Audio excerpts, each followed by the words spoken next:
Good morning, my dear children. Sai Ram. How are you all? I hope you all are fit and fine and staying safe at your places.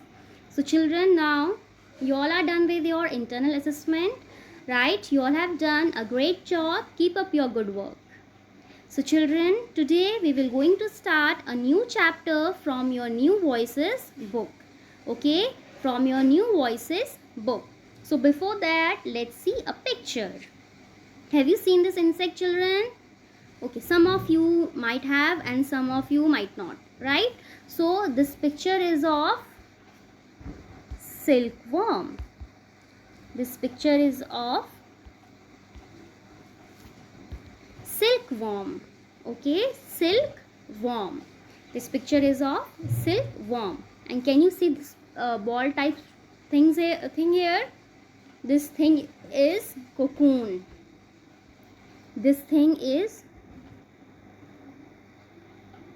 cocoon, which is made by silkworm to protect themselves. Okay, which is made by silkworm to protect themselves. Okay, and what they produce, what comes out from this cocoon? Silk. What comes out? Silk. This thread. Okay, this thread. So children, the rearing of silkworm to produce silk, the rearing of silkworm to produce silk is known as sericulture. Okay, so the rearing of silkworm for the production of silk is known as silkworm, is known as sericulture. Okay, is known as sericulture. Sericulture. So this whole process from where the production of silk is done, that process is known as sericulture. Sericulture. Okay, children. And the silk rope is as strong as metal wire. Okay, so this fine thread like structure is as strong as the metal wire, as strong as the metal wire. Okay, so children, why we have seen this picture? Because the chapter which we are going to read today is related to silk. Okay, it is related to silk. So the chapter which we are going to read today is chapter 7, China Silk. China Silk. Chapter 7, China Silk. So before that, we will going to discuss new words, word meaning, make sentences, and then we will read the chapter. Okay, so let's discuss the new words. The first word is weaver. Weaver.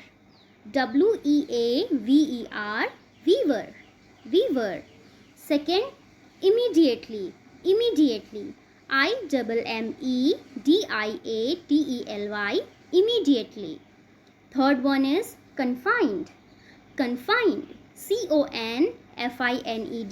Confined. C-O-N-F-I-N-E-D. Confined. Fourth is dawn. Dawn. D-A-W-N. Dawn. Fifth is gossip. Gossip. G-O-S-S-I-P. Gossip. Sixth one is artifacts. Artifacts. A-R-T-E-F-A-C-T-S. Artifacts. Seventh is elaborate. Elaborate. E-L-A-B-O-R-A-T-E. Elaborate. Eighth is amuse. Amuse. A-M-U-S-E. Amuse. Ninth, royalty. R-O-Y-A-L-T-Y. Royalty. Royalty. Tenth is peeping. Peeping. P-E-E-P-I-N-G. Peeping. P-E-E-P-I-N-G. Peeping. 11th, generations. Generations. G-E-N-E-R-A-T-I-O-N-S. Generations. Last is knowledge. Knowledge. K-N-O-W-L-E-D-G-E. Knowledge. Okay. So this new word, children, you have to write it down in your notebook as well as you have to learn it. Okay, while writing, pronounce the word also. Okay, pronounce the word also. Now, word meaning. First is confined. The meaning of confined is trapped. Meaning of confined is trapped. T-R-A-P-P-E-D, trapped. Second is artifacts. Meaning of artifacts is objects of historical and cultural importance. Objects of historical and cultural importance. Third one is elaborate. Meaning of elaborate is detailed and complex. Detailed and complex. Fourth is royalty. Meaning of royalty is related to kings and queens. Related to kings and queens. You know na that king and queen family is also known as royal family, right? Fifth is peeping. Peeping. Meaning of peeping is to look at something quickly, to take a quick glance. Okay, to look at something quickly. Now make sentences. First is confined. Confined. He is confined to bed by illness. That means he is stuck in the bed because of illness. So he is confined to bed by illness.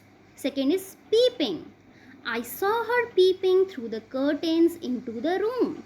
I saw her peeping through the curtains into the room. Third is elaborate. The plans looked very elaborate. That means detailed. Dawn.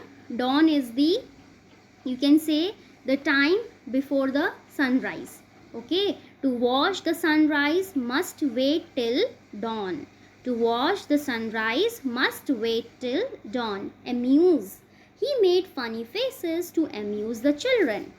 He made funny faces to amuse the children. Okay.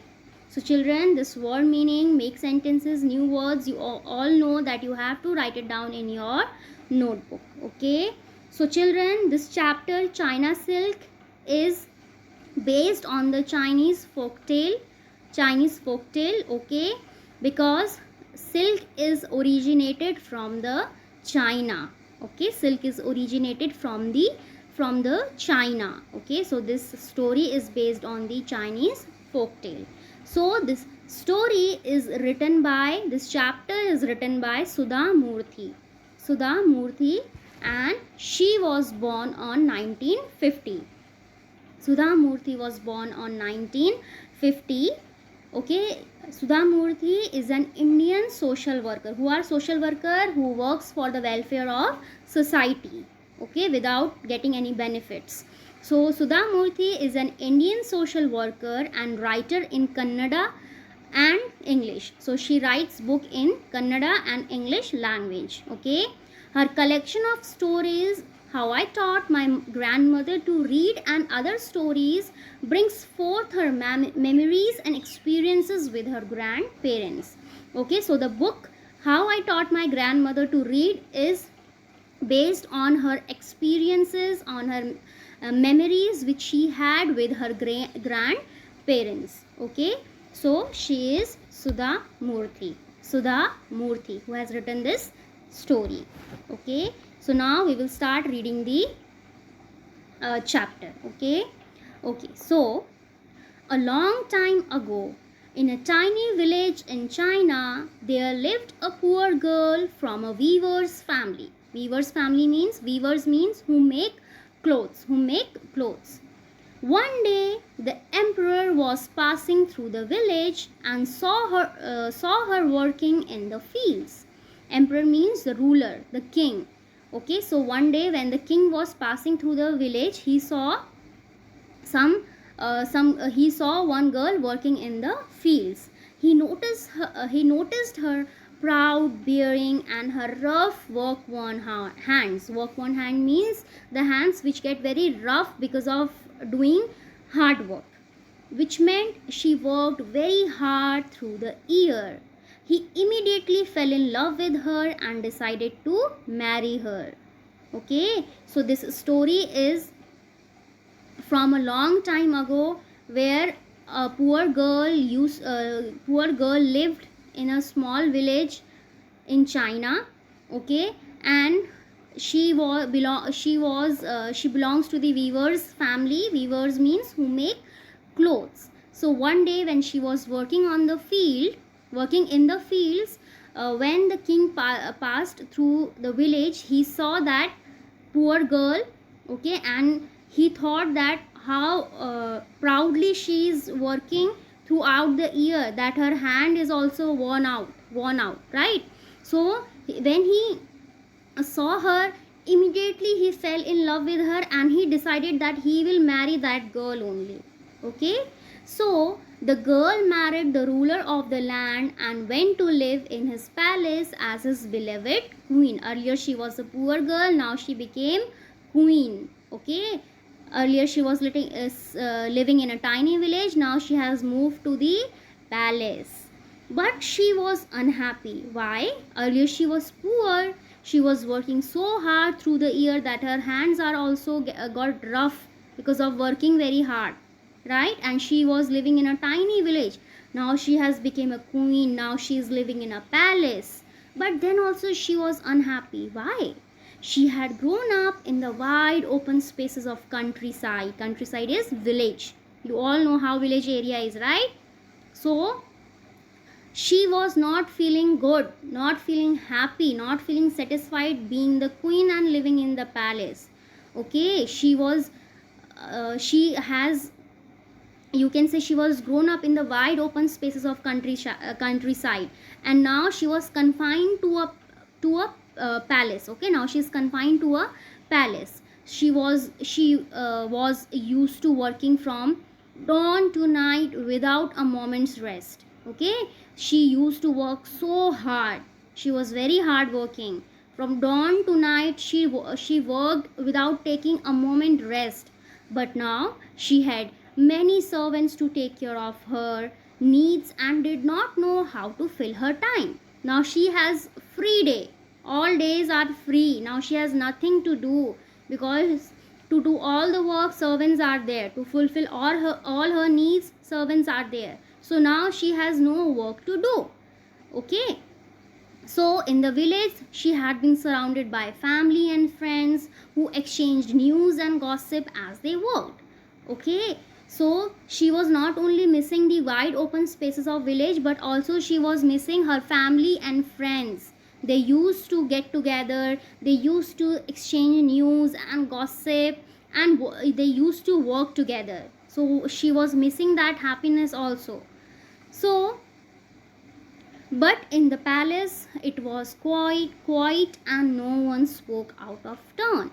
So in palace no one was there who can talk with her. It was very quiet and she was not happy.